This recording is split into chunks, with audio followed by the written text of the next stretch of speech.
Okay, here we are again. Day 14, affirmations. Affirmation can be used to strengthen faith and achieve your vision. Jerry Frankhauser said, affirmations are like prescriptions for certain aspects of yourself you want to change. This is the optional chapter, meaning that for some people, they're so jaundiced about affirmations that not worth bothering with. But hear me on this point, they can also be some of the most powerful things you've ever seen in your life. There was a guy, W. Clement Stone, and he lived to 100 years old. And every day he would look himself in the mirror and say, I feel good, I feel great, I feel terrific. And you do that. You sit down and do that to yourself in the mirror. Don't think you don't feel something come out, something different. Affirmations, I'd say in here, are just a shorthand version of your goal, or your purpose, or your vision. They actually help improve your faith. Words are so vitally important in some minds that, the Indians, there was a tribe, Amerindians, there was a tribe that would cure people by just the words that described the plant that they were using.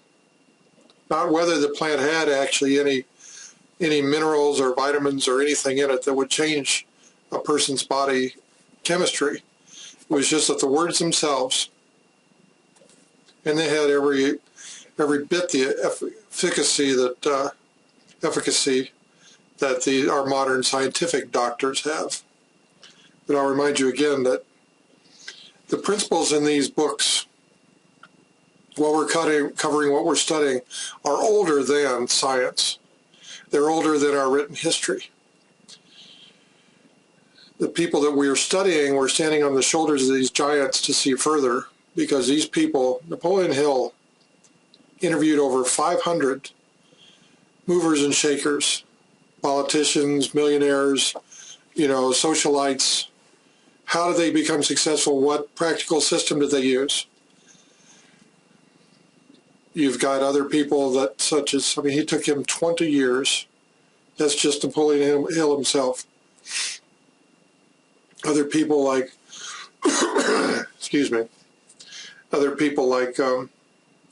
Covey studied 200 years of literature before he sat down and wrote his own book of self-help literature from the start of the American scene, American experiment. But and I could go on for a very good long time on this, is like usual, but we'll keep it down to what we need to.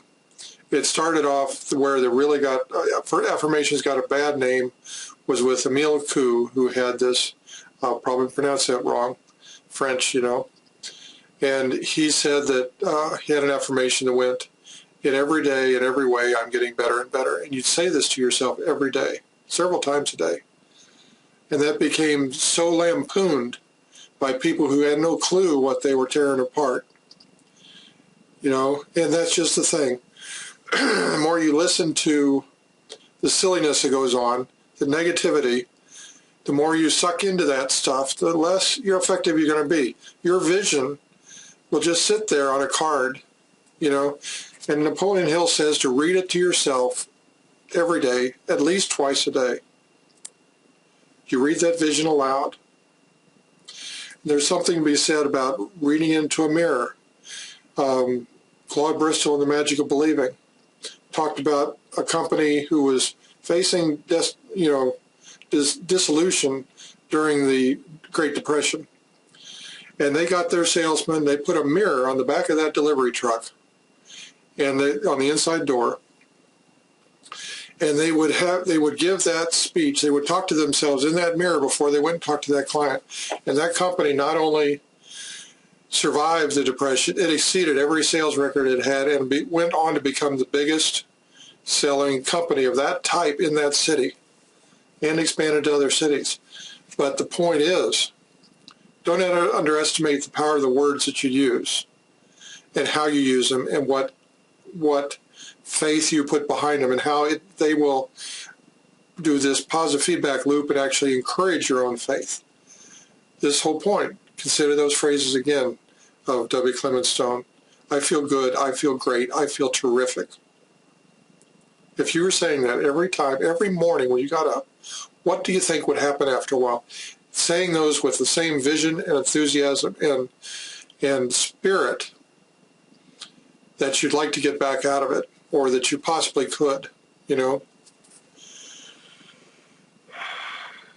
Hanel, I quote Hanel in here, and he says, words are thoughts, and therefore an invisible and invincible power which will finally objectify themselves in the form they are given. And Covey goes over it, and the whole point of just, I'm not saying you have to do it, but give them a chance. Check them out. Don't believe anything I say. Always, always, always work it out for yourself. Does this work or doesn't it? And we covered Covey saying this, we covered Hill saying that you go to a quiet spot where you won't be disturbed, interrupted, close your eyes, repeat aloud the written statement of the amount of money you intend to accumulate. This is Think and Grow Rich, right? He says, when you carry out these instructions, see yourself already in possession of the money. Again, you're reinforcing your vision.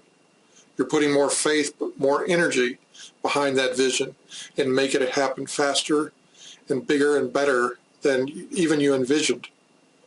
It can happen that way. And then he says to repeat that again and put a written copy of your statement by your bed so you see it first thing in the morning and last thing at night. And this just, we're getting close to the end of this stuff, but you can see how it starts to fit together, how all these pieces are coming together. And if you understand all 14 points and use them as best you can and practice them, you get better at it. And as you get better at it, your vision becomes more real and takes physical form in the universe around you. It's just, and again, you can say, this guy's full of it, but I'm just saying, look, clear your mind, check it out for yourself. No sweat off me if it doesn't work for you, right? I'm just saying, I did these studies and I want you to have them so you can use them. Okay? Thanks.